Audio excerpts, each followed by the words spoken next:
যে সমস্ত কলমজীবীরা শেখ হাসিনাকে সার্ভিস দিয়েছে, স্বৈরাচারকে সার্ভিস দিয়েছে, তারা গণহত্যার সময় তাদের কলম বন্ধ হয়ে গেছিল, কালি বন্ধ হয়ে গেছিল। তারা যখন মানুষের উপরে গুম হত্যা এই সমস্ত হয়েছে, তখন তাদের কবিতা আর বের হয়নি।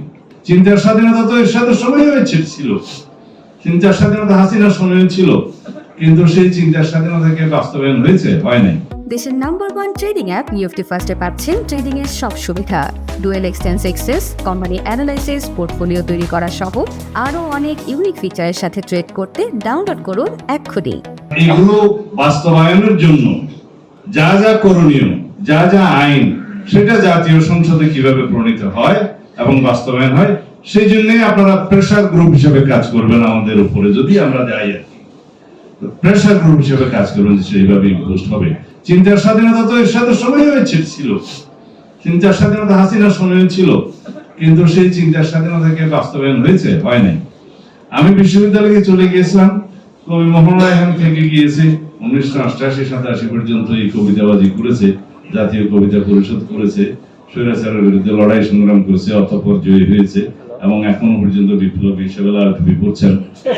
তো যাই হোক, সেটা আপনাকে সেইভাবে সক্রিয় থাকতে হবে, যাতে আপনাদের কথাগুলো, আপনাদের এই চিন্তা বিবেকের স্বাধীনতাগুলো কিভাবে রাষ্ট্র বাস্তবায়ন করে, সেই জন্য আপনাদের সেই প্রেসার গ্রুপ হিসেবে কাজ করতে হবে।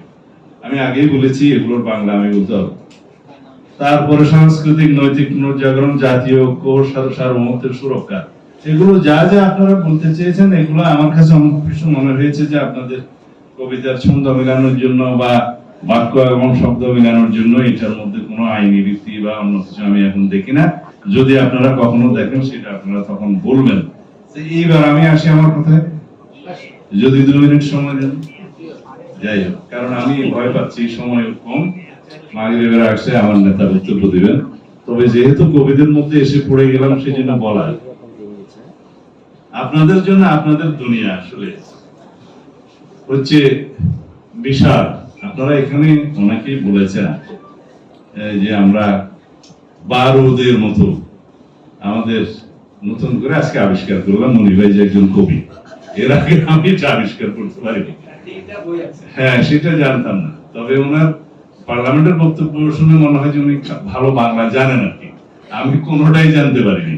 তবে যাই হোক, তো ওনার ভাষায় বললেন যে একটা আগ্নেয়গিরি লাভা। কেন আপনাদের চিন্তাটা এখন আগুন নিয়ে হবে? আপনারা পুষ্প নিয়ে এখন চিন্তা করতে পারেন না? পাথরের বাগানে পুষ্প ফোটানোর চিন্তা করতে পারেন না?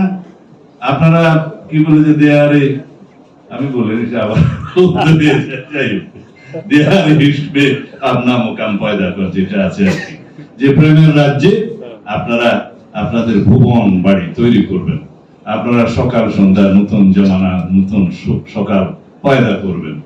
আপনারা বলে যে গোলসে কালাম পয়দা কর, বলে না যে আপনারা ফুলকে আপনার সাথে কথা বলতে বাধ্য করবেন, সেরকম কবি হবেন।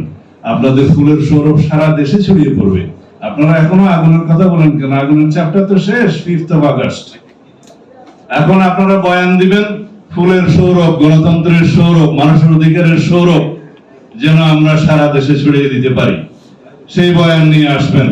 যে সমস্ত কলম, আমি এখন বললে তো, যে সমস্ত কলমজীবীরা শেখ হাসিনাকে সার্ভিস দিয়েছে, স্বৈরাচারকে সার্ভিস দিয়েছে, তারা গণহত্যার সময় তাদের কলম বন্ধ হয়ে গেছিল, কালি বন্ধ হয়ে গেছিল। তারা যখন মানুষের উপরে গুম হত্যা এই সমস্ত হয়েছে, তখন তাদের কবিতা আর বের হয়নি। সেই রকম একটি শ্রেণী বাংলাদেশে পয়দা হয়েছিল, তাদের বিরুদ্ধে আপনারা ওই আগ্নেয়গিরির লাভাটা পয়দা করবেন আর জনগণের উদ্দেশ্যে ফুলের সৌরভ দেবেন, গণতন্ত্রের জন্য।